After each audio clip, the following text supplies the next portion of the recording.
Good evening. I'm Cutter. Welcome to the Good Night Air. Today I'm going to be doing a brief reaction to What is Dada by National Galleries of Scotland. This is only a 4-minute video, so I'll try not to let it go too long. I'm pretty tired as it is. It's approaching midnight where I'm at right now. So this is a pretty famous or infamous movement, I would say. I think most people would recognize Dada if they saw some of the artwork. I think collage is something that is very much a dominant feature in this movement, cutting out and pasting together different images. Outside of that, I know of certain perennial thinkers who kind of dabbled in it. I think it was a Central European, Austro-Hungarian, Germanic area, I think maybe that kind of started this, but I might be wrong. This is a guess, honestly, at this point. Outside of that, I don't know much about it. I imagine it's attempting to break down traditional views of whatever, hierarchy, boundary, expectations, religion, gender, all the normal things that all the other art movements seem to be attempting to do as well. But we'll see whether that's true or not, I guess. So let's dive in without further ado to this intro to Dada.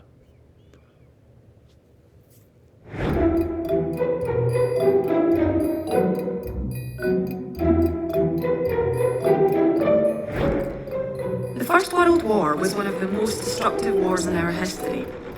It was during this time that the avant-garde movement Dada emerged, partly as a negative reaction to the horrors of war. Primarily a literary and artistic movement, Dada emerged almost simultaneously in several cities in Europe and America. It was in Zurich's Cabaret Voltaire Club in 1916 that the movement was first founded by Hugo Ball and Emmy Hennings, with other members including German-French sculptor Hans Arp and Tristan Tzara, a French-Romanian avant-garde poet. In New York, Marcel Duchamp and Francis Picabia, who were most associated with Dadaist ideas of anti-art, revolutionised ideas of what constituted an artwork, with Duchamp famously coining the term ready-made to describe his found object art, which transformed the conventions of visual art. Alright, wait, so I didn't realize that, actually. Duchamp is, I would say, infamous, because you might be able to see he put a urinal out on a stage for like a gallery showing and claimed it was art, and I think at first they took it down, and then the next day or something like that they put it back out because it kind of blew their minds.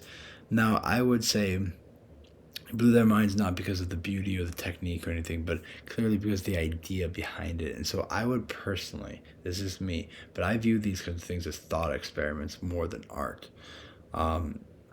People will argue with me, people will agree with me, I don't really care. That's just, I would argue that's what ready-mades are. So ready-made being something you just find and place it and in the gallery, and by the context of where it is being placed, it makes it art. It has some kind of commentary about it.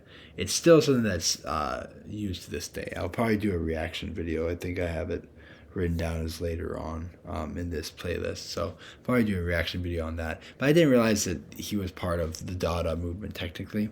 Okay, so let's keep going. Yeah, inspired by World War One should be kind of obvious. And it makes sense that the collage, the idea of the absurdities to some degree of found behind a lot of the artwork, it makes sense that that's after World War One, something that kind of flattens the morale of much of the continent. So yeah, okay, let's keep going. French-born Picabia, a highly versatile artist, worked using a number of styles throughout his life. He experimented with Impressionism and Cubism, but it was for his work with the New York Dada group that he became most noted. Influenced by his friend Marcel Duchamp and by the enthusiasm for mechanization in America, Picabia began depicting the machine in his work. Like Duchamp, Picabia had a taste for paradox and the absurd. He was never afraid to court unconventionality, and his works often had hidden, ironic meanings. The Zurich group published a Dada magazine and held numerous art exhibitions spreading their anti-war, anti-art ideas. They also had regular events with experimental poetry readings, music and dancing, and Zara and Art famously explored chance through ripping up and scattering paper pieces onto the floor. Dada continued to spread at the end of the World War, with groups in Paris and Berlin, among other cities. Those who participated in Club Dada in Berlin included George Gross and Hannah Hoch. Collage was favoured over more traditional techniques by many Dada artists, including Hoch, who is best known for producing satirical and disturbing photomontages like Untitled, from the collection From an Ethnographical Museum. Her work often focused on the situation in Weimar Germany from a woman's perspective, combining political commentary, gender issues, questions of modernity, and a critique of the bourgeoisie. All right, so just as soon as I hear the word bourgeoisie, that is kind of a communistic term. I don't think they actually made it up, but it's something that's often cited in communistic literature. So, it kind of makes sense. Like some of these avant-garde artists, I think many of them probably were communistic to some degree, or at least had sympathies for that. Interesting stuff so far. I think. Hold on a second. I think I have a little kid that needs some help. So, pardon the interruption. All right. So, as I was kind of saying, in this moment in the Weimar Republic, there's this big fight that eventually emerges between the old veterans of, old Germany from World War I, who eventually support more nationalistic and obviously like national socialistic or fascistic groups.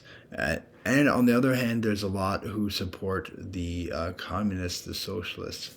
And they end up having fights in the streets as it leads towards the change away from a republic into more of an authoritarian kind of dictatorship eventually. But it's interesting that this would be the kind of movement that kind of emerges out of some of these countries. This piecemeal thing, which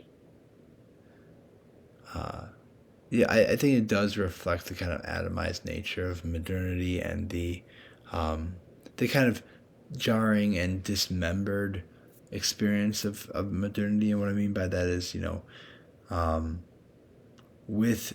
with the changes of technology and with the expansion into more of an international model, sometimes it feels like we take ourselves apart and we offer it up to different people in different times, different places, and technology allows us to do that. And so we're kind of jumbled up as well, similar to like a Dada collage piece.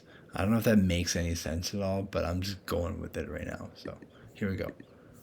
In the early 1920s, many Dada artists had converged in Paris, including Art, Ernst, Duchamp and Picabia, where André Breton and others had begun to formulate the ideas that would become Surrealism. Although the movement was essentially brought to an end with the emergence of Surrealism, Dada is now considered a watershed moment in 20th century art. In the 1960s, artists like Joseph Beuys were also referred to as neo-Dadists for the promotion of living anti-art. Artists influenced by Dada's radical ideas neo-Dada.